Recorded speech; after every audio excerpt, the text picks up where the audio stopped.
It's Wednesday, September 24th. This is CTV at 6. Here's what's making news tonight. Halifax closes a tent encampment near downtown as cooler weather nears. How the future of Fredericton's exhibition grounds has turned into a wild ride. Rain and showers in the forecast Thursday night into Friday. I'll have how much we can expect coming up. Live from our Maritimes News Center, this is CTV News at 6. Here is Todd Battis. Good evening. After a month's notice, a Halifax homeless encampment has been cleared out. Staff moved into the site near Quimple Road, telling people there are shelter options available. As CTV's Callum Smith reports, that didn't make leaving any easier. It's cleanup day at Cogswell Park, a growing encampment near Halifax's Roby and Windsor Streets. The municipality announced August 20th that people had until September 21st to pack up and leave. Now, 3 days after the deadline, it was time for city crews to take action. 11 people were still there when officials arrived, and their belongings were being taken to storage or their next stop. Several people had specific locations. They included one person who was going to stay with a friend, somebody else who was going to take a shelter option, somebody else who was taking a temporary housing option. The shutdown is due to the encampment's proximity to a new Shannex facility, and the area councillor previously said neighbors had raised safety concerns. Trying to survive when you don't have nothing to survive with. But there was one holdout. My name's Steve Falshaw. The 58-year-old has been homeless for 4 years and says he's unable to work due to a variety of severe illnesses, including kidney cancer. There's no future in sight for housing, like for me, and it's getting rougher and rougher. He's adamant that he needs a permanent housing solution, such as an apartment, in order to leave, but he's doubtful that will come to fruition. We're committed to work again with the province and service providers to help that person find that option that for them meets what they want. Falshaw is bothered by Halifax Mayor Andy Fillmore's failed campaign promise to scrap designated encampments across the city. I challenged him to live in one for a weekend and see if he could handle it. But getting the remaining designated sites closed could be possible because the city says there are options for people living at them thanks to a collaborative effort from governments and service providers. The province tells us there's about 80 or so spaces between shelters and temporary housing. I think in the long term, there will be permanent housing for all the folks that were here today. The park is being closed as the city plans for remediation. In the meantime, Chauvin says they're trying to work with people to address their needs. Callum Smith, CTV News, Halifax. The mayor of Bridgewater and a top cop in that community want a downtown drop-in center closed or moved after a litany of complaints. CTV's Emma Convey is on the South Shore. This is King Street, the heart of Bridgewater, Nova Scotia. It used to be busy, but things have changed. People avoid it, claiming it's because of this drop-in center that opened 18 months ago. To deal with people who have been incarcerated and post-incarceration, their reintegration back into society so that they can be productive members of society. That's their operation, and they've done that successfully for decades. So this is new for them. What it's really been on our end is more of a drop-in center and a drop-in for addiction, it seems, people in mental health crisis, and a drop-in, again, with addictions and not treatment. So it's not originally what we were told as a community. Since it opened in May, Bridgewater police have responded to over 160 calls to the facility and this neighboring park. One was a suspicious death that police linked to the site. The deputy chief of police says it couldn't be a worse location, especially as it's close to an elementary and junior high school. It's by far our biggest call for service would be that area and people that use that site. So that's not including like the thefts at other businesses, local businesses. That's not including, bothering a client at a neighboring business. Bridgewater's mayor says businesses around the site have seen an increase in thefts and a decrease in sales at nearby stores. And then we've got the residents who are feeling unsafe in the area. We've got people that are, women and girls are being catcalled. No one from the John Howard Society, the organization that runs the center, would speak to CTV News on camera. But based on a Facebook post from September 19th, the society acknowledges the community's concerns, saying their mission is to help individuals facing barriers to a better life. This facility needs to close. It is not a viable location, and it is not a viable operator. So two things. We can't have one or the other. It has to close and reopen somewhere else, and someone else must operate it. The mayor has met with the Department of Justice staff and engaged the province in hopes of change. No businesses that I spoke with today felt comfortable going on camera. One told me they witnessed people that attend the facility break out into a fight just in front of their store. Another told me their sales are down by 50% because customers are scared to stop by due to proximity to the facility. Two others mentioned that they've actually found people hiding out behind their stores with drug paraphernalia laying around. Todd. That's CTV's Emma Convey in Bridgewater. A man has been charged in the death of 42-year-old Sonia Vivian Timber. Her body was found in a house in downtown Fredericton earlier this month. 45-year-old Aaron Jesse Rice was charged with second-degree murder today. He will appear in court at a later date. And the man who murdered 3 Mounties and injured 2 others has been handed 2 more prison sentences. Justin Burke and a co-accused were convicted of aggravated assault and for weapons offenses earlier this month. A judge found both men guilty of attacking another inmate at the prison in Renouse 3 years ago. Today, Burke was sentenced to 2 5-year prison terms that will be served concurrently. Burke is serving, of course, a life sentence for the murders of constables Doug Larch, Fabrice Girardin, and Dave Ross back in 2014. There's a live look at Peggy's Cove right now, and beautiful sun across the water where it is 18 degrees, a lovely evening, a few people out to enjoy it. Kaylin Mitchell has our first look at the forecast. Beautiful day pretty much across the region. Is that a live look or a painting we were just looking at there? Wow, that was beautiful. Yeah. There's a benefit for getting this time of the year. And I mean, I know we're starting to lose some daylight. In fact, tomorrow we're down to around 12 hours of daylight. It'll be the last time we have 12 hours of daylight for a while. But we get to see that beautiful scene there at Peggy's Cove. Taking a look at things on radar and satellite right now, it continued clearing across the region as we're heading into the first part of this evening. That happening as an area of high pressure is moving in. Pretty clear, relatively cool night coming up from the Maritimes, a little bit in the way of some broken cloud cover around the southwest of Nova Scotia. Great night, though, to do some night sky viewing if you were inclined to do so. It's a waxing crescent moon near 8% illuminated. Actually be setting on the southwestern horizon just after sunset, so you don't have to worry about a lot of moonlight interfering in your stargazing out there. Planet Saturn is just past opposition now, but it's still up for most of the night. You can spot it as a bright object over the southeastern horizon after sunset this evening. It'll be visible most of the night as it moves towards setting in the west in the early morning hours of tomorrow. 3-minute pass from the International Space Station around 9:08 p.m. Starts low in the west and then disappears a little bit higher in the northwest. Have to be quick to catch that one, but it does rise a fair bit up in the sky, so you should be able to spot it.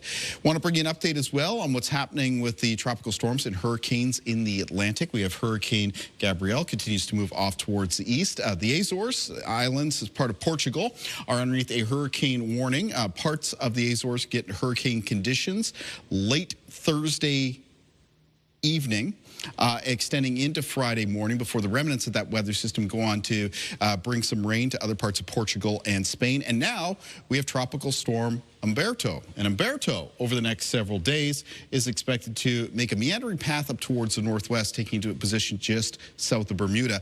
Todd, no imminent risk from Umberto to us here in the Maritimes or Atlantic Canada yet. And the long-range forecast kind of favors a trend to take it off towards the northeast, so kind of boomeranging it back out over the Atlantic, but one to keep an eye on because of its position. We like to hear that. Thank you, Kaylin. We'll see you a little later for the full forecast. New Brunswick's Francophone Health Authority is promising changes will ensure patients are treated properly at Restigouche Hospital. It comes following the release of the Ombuds report that outlined abuse at the rehabilitation centre. We get more now from CTV's Laura Brown. Vitalite Health Network is promising things at Restigouche Hospital Centre have already changed. The mental health rehabilitation facility is at the centre of a new ombudsman investigation looking into the misuse of restraints and seclusion rooms after patients' complaints between 2021 and 2023. The former executive director of the hospital says they've been making changes since those complaints came to light. We take this very seriously, and we want to make sure that every actions that we take is concrete and is leading to a transformation. But Vitalite has promised this before. 6 years ago, former Ombudsman Charles Murray found cases of abuse and use of excessive force between 2017 and 2018. At a news conference in 2019, promising things had changed, Vitalite's then CEO seemed confident when asked if patients were safe at Restigouche. The short answer is yes. And yet, 12 more patients went on to make complaints, citing unsanitary conditions while being held for days in these seclusion rooms and unnecessary use of restraints, which is what led to this week's report. You have apologized to the patients and their families?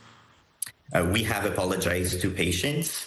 We work collaboratively with them. He says patients in seclusion rooms are now constantly monitored, but the aim right now is to move away from using the rooms at all. We are putting lots of emphasis on proactive measures to not end up using seclusion or restraints, like I said, with therapeutic activities. He also says staffing is more stable, but still there are questions on if this time the will to create lasting change is there. Because when the political parties go shopping for votes, the mentally ill are not a target audience for them. Laura Brown, CTV News, Fredericton. The source of red tape is vowing to cut the red tape. Nova Scotia insists its new Making Business Easier Act will get government out of the way. Businesses like the idea but aren't sold on it just yet. CTV's Jesse Thomas now with details. New legislation rolled out today by the Progressive Conservative government aims to cut red tape and spur economic opportunities across Nova Scotia. At its core, it's about improving and modernizing government to help unleash the province's tremendous economic potential to benefit all Nova Scotians. It's called the Making Business Easier Act, an omnibus bill that includes legislation changes to policies across 11 different provincial departments. For Hallman, it's about positioning the province as a competitor globally in the natural resource sector with critical mineral development and mines. I'm extremely proud of the progress we have made, lifting the ban on uranium mining and introducing a new phased approach to the industrial approval process and approving the Goldboro mine. But we can do more. This is the first time the province has examined its more than 300 permits and licensing policies with the intention of streamlining and improving the process. Cutting red tape is one thing all three political parties can agree on. Well, I think the move itself makes some sense. It comes in another omnibus bill that we're going to have very little time to debate, and so the devil will be in the details. Streamlining approval processes can be done without weakening environmental protections, said Hallman, who is also the Environment Minister. Now, the Canadian Federation of Independent Business says red tape costs Canadian businesses $18 billion in lost economic opportunities each year. They welcome any changes that cuts through any bureaucratic procedures and applauds the new service standards for government, but says if the standards aren't met, there should be consequences. And that's the big question out of this legislation. We do want to see what the impact will be. Hopefully not just rap on the knuckles, but really some incentive to ensure that they are sticking to their permit timelines. This bill aiming to cut red tape will be debated here in the House, and you can bet business groups and industry will be watching closely. Jesse Thomas, CTV News, Halifax. How are Nova Scotians feeling about the economy? We have new numbers to talk about with pollster David Coletto. We'll do that just after 6:30, and there's more at our website, ctvnewsatlantic.ca. Blindsided. That's how the New Brunswick Provincial Exhibition feels after Fredericton City Council decided to expropriate the fairgrounds for a new school and homes and other things. CTV's Nick Moore reports. Discussions about the future of the New Brunswick exhibition grounds in Fredericton have been ongoing for over 35 years. The decision from City Council this week to expropriate the 30-acre property was a total surprise at the NBX. And we will remain steadfast in our approach to resolving something. City Hall wants the land to build new housing as well as a new school to replace George Street Middle School downtown. The NBX says it's an agreement everybody was working to achieve. We'd love to have a school here. We'd be foolish not to. It almost feels like an attack on agriculture and education right here in our downtown core. A joint committee was formed in 2021 to find a way forward, but the city says the committee has delivered no meaningful progress to date. When the motion to expropriate was presented at City Council on Monday night, Stephen Hicks was the only councillor who chose to speak about it in opposition. We're going about this the wrong way. That land was donated to the Agricultural Society almost 200 years ago for the purposes of holding an annual agricultural exhibition. The reasons we are using to expropriate this lease are housing and a school.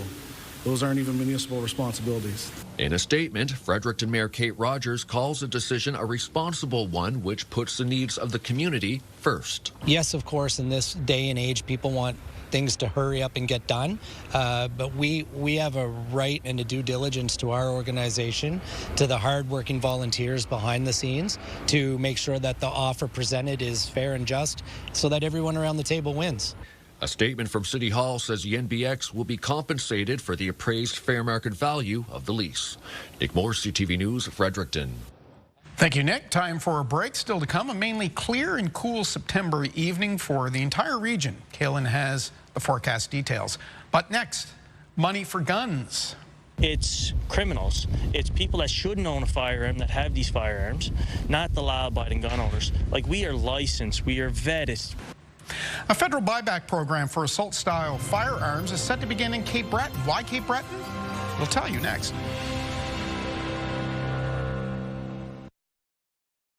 Get the Maritime's top stories, breaking news alerts, and watch live. Download the CTV News app. A new federal buyback program offering people money for their soon-to-be illegal assault-style firearms will soon begin in Cape Breton. Now, some are questioning why it's being rolled out in an area not exactly known for high levels of gun crime. Here's CTV's Ryan McDonald. Word, the Cape Breton Regional Police will be the first law enforcement to test out a new federal firearm buyback program is being met with mixed reaction here in CBRM. Well, honestly, it's a waste of taxpayers' money. The head of the Port Moriam Wildlife Association is concerned that people like hunters, sports shooters, and gun collectors might be unfairly impacted by the pilot project, one that Ottawa says will run this fall in select areas of Cape Breton and collect a maximum of 200 assault-style firearms.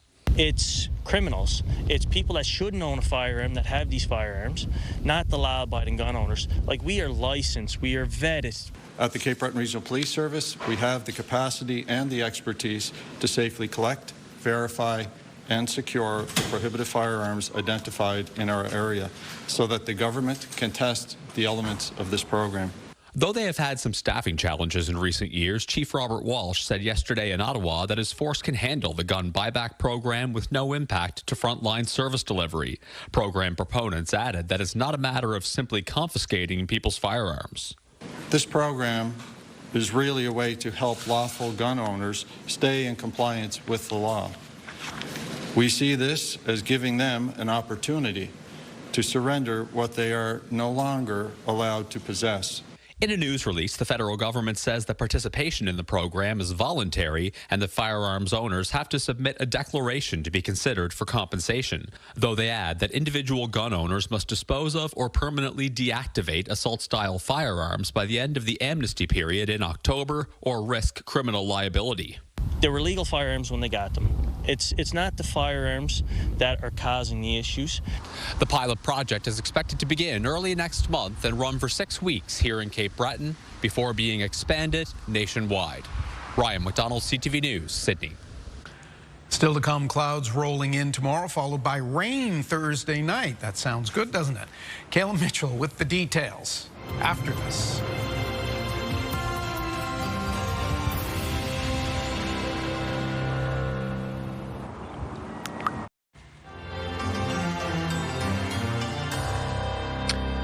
No, that's not an old VHS tape. with that numbering on the screen. It's downtown Moncton, Avenir Center, and that will be the rink soon enough. It is, what is it, 16 degrees there, Galen? Oh, we were going vintage tonight. Yeah, yeah. Look at that. Looks good. 16. And the sun going down. 25 after 6. Hard to believe. Yeah, losing that daylight, and we'll continue to lose it right up till the winter solstice, which will be December 21st. Going into the commercial break, I said rain, and doesn't that sound good? Because... certainly need it. And we haven't had it where the entire region is going to get something out of this for quite some time. Yeah, the front that came through over the last 24 to 36 hours, very much kind of scattered showers around the Maritimes. This looks like it's going to be a little bit more widespread. We'll talk about the potential for some rainfall amounts with it in just a moment. Let's take a quick check-in on weather conditions across the country, though, before we get into that. 31 degrees at Regina. Wow, that is hot for late September. In fact, that's hot enough. I'm going to have to double check that temperature when I get a chance here. Wasn't expecting to see a low 30 show up, but there is a big ridge located out over parts of the west right now. And there's definitely some warm air underneath that ridge. 26 at Winnipeg right now, 23 at Saskatoon. Moving off towards the east, 22 at Windsor, 21 at Toronto, 23 at Ottawa. We got low 20s at Montreal, Fredericton sitting at 20 degrees, 17 in Halifax, 15 at Charlottetown, 7 degrees right now in St. John's. Let's take a look at what's going on in the forecast timeline for cloud cover and precipitation as we make our way through this evening and tonight. It is going to be a mainly clear and cool night for much of the Maritimes, except for a little bit of broken cloud cover around the southwest of Nova Scotia. Now, speaking of cloud cover, that'll be increasing from the southwest of the region as we make our way through the day on Thursday. So tomorrow's a little bit of an opposite of today. Today, we started with some cloud cover and it cleared away through the day. Tomorrow, we start off fairly clear and then cloud cover increases through the day. By the late afternoon, evening hours, there'll be a chance of some showers or some lighter rain showing up around the southwest of Nova Scotia and communities along the border of New Brunswick and Maine. And that is ahead of the main area of rain, which continues to develop and move into the Maritimes as we move through Thursday night and into Friday morning. Now, moving through Friday morning, the rain will be clearing west to east for the region, except lingering in Cape Breton into the afternoon before clearing there. Rainfall amounts of this weather system looks like a general 5 to 15 millimeters, though with the potential for some pockets or areas of rain as high as 15 to 40 millimeters. Parts of the region look like might have a higher chance of seeing some of those more significant rainfall totals include along the Bay of Fundy coastline in New Brunswick, parts of the southwest of Nova Scotia, parts of the Atlantic coastline of Nova Scotia, maybe parts of the east of Prince Edward Island. So we're hoping to pick up some good rainfall amounts. If we could get a couple weather systems like this each week, all the way through November, then we'd be in business as far as rainfall amounts go here in the region. Winds in the forecast for tomorrow will be mostly out of the south and southwest, sustaining 10 to 20 kilometers per hour, gusts between 20 and 40. Low temperatures in the forecast for tonight for New Brunswick between 5 and 9 degrees, down to around the mid-single digits for Prince Edward Island. Some low-lying areas there could get down to around 3. In the north and east of Nova Scotia, low temperatures between 5 and 8 degrees. Parts of the Atlantic coastline with lows between 10 and 12. Now, north of New Brunswick for tomorrow with high temperatures, high teens, low 20s. Central and southern parts of the province with highs between 18 and 22. For Prince Edward Island on Thursday, high temperatures 18 to 20 degrees. In the east of Nova Scotia, the high temperatures mostly high teens or near 20 degrees. And then for northern and central parts of the province, high temperatures 18 to 20, and into the southwest of Nova Scotia, high temperatures 20 to 22. So highs for tomorrow, mostly high teens, low 20s for the region. Taking a look at the 7-day forecast for New Brunswick. So Thursday night rain finishes a few isolated showers on Friday. Clearing for the weekend, milder temperatures for Sunday, mostly sunny on Monday. National Truth and Reconciliation Day coming up on Tuesday, looking mostly sunny right now, cooler again by Wednesday of next week. For Nova Scotia in the outlook, coming up on Friday, rain will be clearing west to east, morning through afternoon. A mix of sun and cloud in the weekend forecast, milder temperatures for this time of the year. Mostly sunny on Monday, a mix of sun and cloud on Tuesday, and Wednesday will be cooler.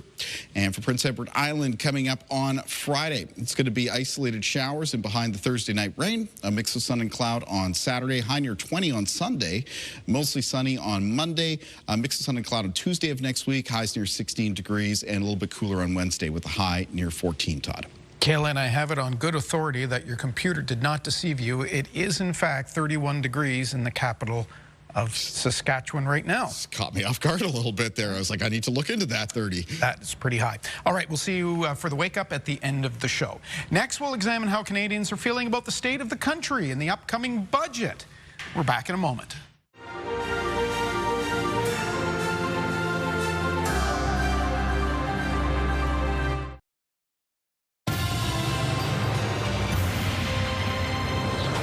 Welcome back on this Wednesday night. In studio with us this evening, David Coletto, founder and CEO of Abacus Data. They've just done a survey of thousands of Canadians on what they think might come of the federal budget in November. Welcome. It's good to have you. Great to be here, Todd. You've also done some specific drilling down on Nova Scotia. We'll talk about that in a minute, but I want to start with this notion of the federal budget. That the Liberal government has been pretty good about telegraphing what we should expect of this. Historic spending, says the Prime Minister. With that, we understand there will be deficit. How are Canadians feeling about it based on what they heard? Do they expect that they'll be paying more or getting less? Yeah, I mean, I think that first off, the government has done so far a pretty good job, because there's clear indications in the survey that people understand what's likely going to be the areas of investment, so things like defense, housing, major infrastructure projects. There's also an understanding of Mark Carney's unique investment/austerity at once, which some might say, how's that possible? But I think people are hearing that, and is the #1 way in which Canadians describe what they think is coming in this budget. But there's also pretty wide recognition that we have a big deficit today, and that deficit's likely going to go up. So the framing that the government has done till now seems to be working to get people likely paying attention to this, understanding what might come. And that's why I did this research, because I think understanding people's expectations helps you understand whether things are going to be a surprise or not once that budget's actually tabled. Do you think anybody will be asking, where's the balanced budget, and will it ever come in this government's lifetime? Well, we don't see much optimism in this survey that people think there's going to be a clear signal on how or when or how we're going to get to that balanced budget. Not sure it's a high priority right now, given the way that people, including in Atlantic Canada, are feeling about the state of the world, the uncertainty that's there. They recognize that deficit's a problem, but on the other hand, I don't know if there's going to be a huge appetite to seeing programs reduced or transfers to provinces cut around that. Well, that leads me to my next question. Are the priorities of this government aligning with Canadian priorities? I think in large part, yes. I think, the country coming out of the beginning of the year, when Trump started to do all the things that he was doing, was feeling deeply insecure about the country and the economy. And I think on one hand, Mark Carney and his government has been effective at making the case why we need big changes to how our economy works. On the other hand, I think they haven't likely done enough to ease tension and concern around things like the cost of living, the affordability of housing, access to health care. They don't really even talk about that in Ottawa anymore. Yes, it's a provincial responsibility, but people are still looking for leadership on it. So the question is, I always like to say, how does the government connect the big things they're talking about, that Mark Carney's traveling just to New York City this week talking about, with the everyday lives of people in the communities across the country? And that's something that Mr. Carney's not particularly, I think, good at yet, and I think he's going to have to get better at. How are Canadians, in particular Maritimers, feeling about big projects? Yeah. We keep hearing the federal government, Mr. Carney, talking about big projects, whether it's pipeline, whether it's a Wind West that's been dubbed for the wind project out of the Maritimes. Well, I think generally they think it's good. I think they believe it will mean good things for the economy, but there is a little bit of a, I'm going to call it, perception gap between, is this going to be good for the economy? Yes. Is it going to be good for me? I'm not sure. Again, connecting the dots, making people understand that if we build these large projects, if they generate new, economic well-being, will that trickle down? Will people feel that in their day-to-day? I'm not sure they do yet. But there is an understanding, I think, we got to do something. We have to become more self-sufficient on energy. We have all these resources the world wants. Someone's got to move these projects along. In your findings, can you extrapolate how Canadians feel about who might benefit from this? Yeah, I mean, in our work on the budget, people are still skeptical that it's going to come down to them, that they still maybe believe that those who already have a lot, wealthier Canadians, large corporations, may benefit the most. I think there's some regional dynamics to it. I think, you know, the Wind West project, for example, that you mentioned, that the provincial government here in Nova Scotia wants to move forward, there's broad support for that. It's renewable energy, it's a regional project. Nova Scotians, Atlantic Canadians, and Canadians generally support that project. But again, that's a project that's going to take years to come to fruition. And so, you know, that's the other side of this. I'm not sure the public has the patience to wait to see the benefits of these large national projects that are not going to be turned on overnight. Let's drill down a bit on Nova Scotia. You did some specific polling about the parties, the leaders, their popularity. Tim Houston and his PC government, by your accounting, seem to be maintaining their sizable lead. Yeah, I mean, we're seeing it across the country that incumbency is no longer a liability and maybe it's an asset, and that's the case for the Houston government here in Nova Scotia. I mean, if people had the chance to vote today, they'd get majority of the votes. Their support's holding. Approval rating is historically, I think, pretty good, almost at 50%. And so there's no indication yet that if there is a honeymoon, you know, it's almost been a year since the provincial election, that it's weathered, that it's not weathering the storms that are out there. Are there any regional differences, or is that right across the province? I mean, in the Halifax area, we've seen a slight increase for the PCs. They're much more competitive with the NDP. Outside of HRM, it's pretty dominant for the PCs. On the mainland and up in Cape Breton, they're ahead, and well ahead in some cases. So, you know, Halifax remains more competitive, but if the PCs are up at 70% in the mainland of Nova Scotia, that means they win almost every one of those seats. How are Nova Scotians feeling about their lot in life compared to, say, when they look at Canada, when they look at what's going on in the greater world? Well, this is, I think, what's really interesting. There is substantially more optimism about the direction of the province than the Nova Scotians might feel about the direction of the country, or certainly the world. I mean, most people look around the world and say, like, it's not going well.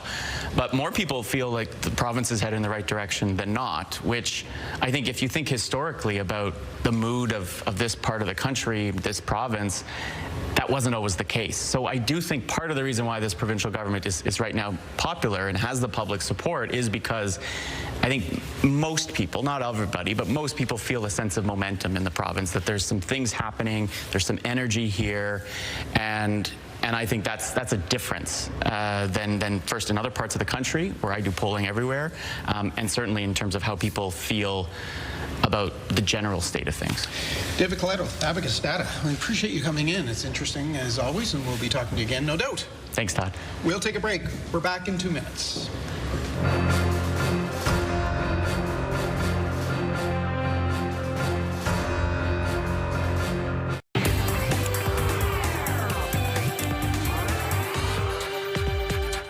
Katie Kelly, time for the scene. Hello. Hi. A Nova Scotia singer-songwriter, who could this be, performed on Jimmy Kimmel's first show back on last night. Yes, Todd. Sarah McLachlan was the musical guest last night. Here with the title track, Sarah McLachlan. Maybe if I catch my breath, maybe if I wait a little, I'd remember how it hurts and stop before I fall. In an Instagram post, she posted a photo with the caption, "So happy to be able to perform tonight on Jimmy Kimmel Live," with the hashtag free speech. It's the first episode since ABC pulled Kimmel from the airwaves over comments he made about the assassination of conservative activist Charlie Kirk. Representatives for McLachlan noted that she was already slated to appear on Kimmel's show to promote her new record, Better Broken, before the host was pulled from the air. Oh, the timing is no mistake there. I mean, obviously. Okay, lights, camera, and plenty of action coming to PEI this fall. Yes, the Charlottetown Film Festival has unveiled the full lineup for its 11th edition. This year's program features 16 feature films and 4 short programs showcasing the best in indie cinema from across Atlantic Canada and beyond. Highlights include the world premiere of Tracy and Martina Going Out West, TIFF favorite Blue Heron and festival favorite Little Lorraine. The festival will also host industry panels, spotlight sessions, and special events. The Charlottetown Film Festival is running from October 15th to 19th. Tickets and festival passes are now available. So I don't typically think of comedy and wrestling as going together, but here it is. Yes, it is a East Coast connection to wrestling. AEW, WWE's rival wrestling league, dropped a promo video featuring Canadian superstars Adam Copeland and Christian Cage. Okay. But it's who joined them, Todd, that has everyone turning heads. All right. What? The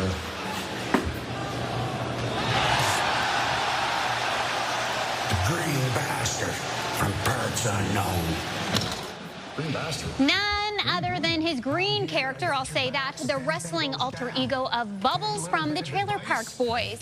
The East Coast cameo racked up more than 500,000 views in just days, proving Maritimers still love seeing their cult classic characters on the world stage. Oh, boy, he's a hit no matter where he goes. It's beginning to look a lot like Christmas, so you say, in Halifax. Yes, yes. Juno Award-winning artist Megan Smith is bringing the magic to the Bella Rose Arts Center. We don't have to be cold this Christmas. Smith will perform the holiday show on December 19th and 20th. Fans can expect festive favorites, new originals, and holiday classics, plus plenty of off-stage fun. Tickets for Megan Smith's holiday shows go on sale Friday. I'm curious about this. Singer-songwriter Dave Gunning has a new title to add to his resume. Yeah, and Megan Smith actually has something to do with this. Oh. It's children's author, Todd. Gunning has teamed up with Megan Smith, who did the artwork for To Be With You, a fully, beautifully illustrated story that celebrates love, kindness, and connection. The book is already hitting shelves at local bookstores and online. Gunning says he'll also have copies available at his live shows, making story time just a little bit more musical. Yeah, good. It's lovely. He's got a good voice. It lends itself to that type of very cool. story, right? I can't wait to learn more about it. Yeah. A holiday tradition that strikes a special chord here in Halifax. Halifax Jazz Festival is bringing back the tale of Charlie Brown's Christmas. Yes, who doesn't love this one?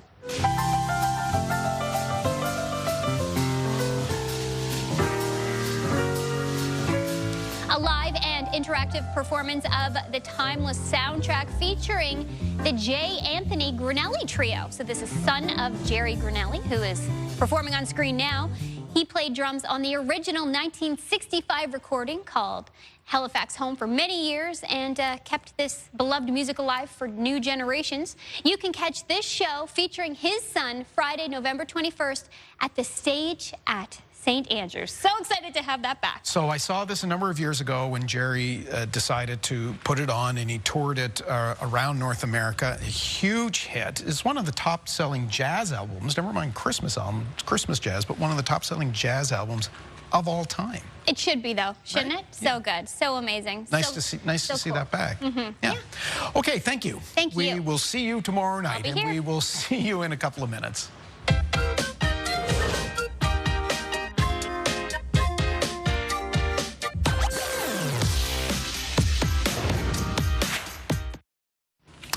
Looking at the markets, the Dow closed the trading day down 171 points, and there are reports tonight from Washington that it wants to invest in another company, one that's Canadian.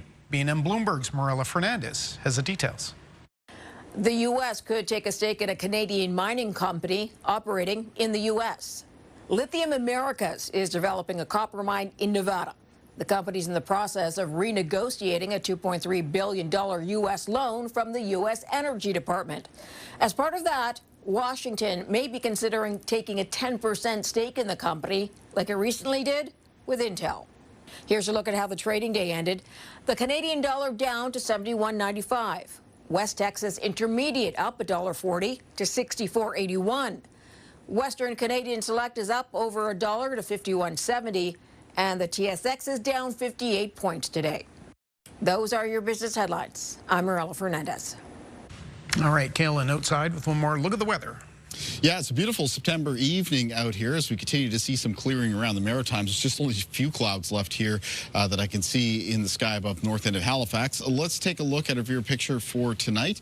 Great wildlife shot here. This is coming in from Bob Lively, taken at the Enfield, Nova Scotia area.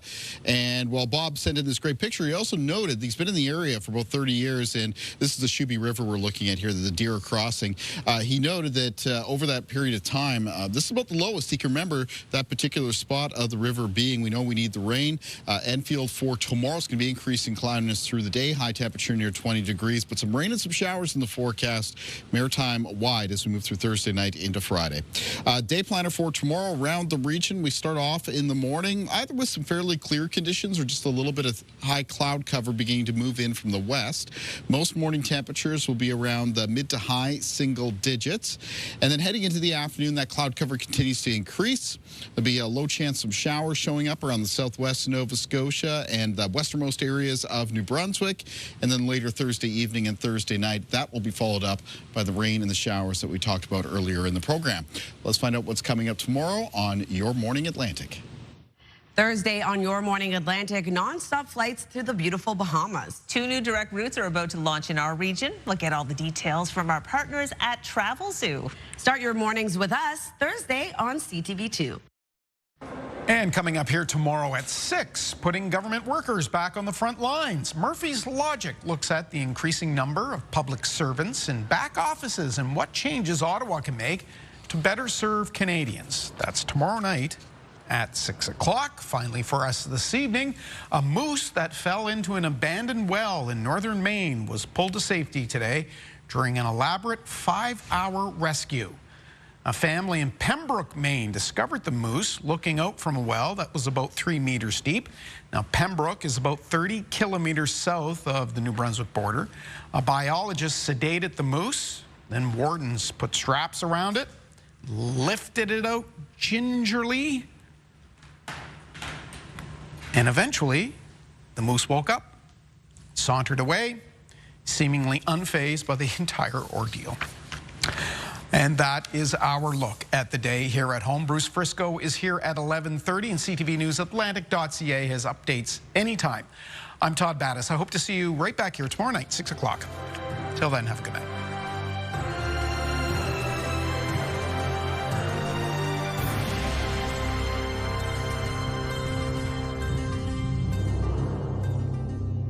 CTV News, the Maritime's #1 newscast.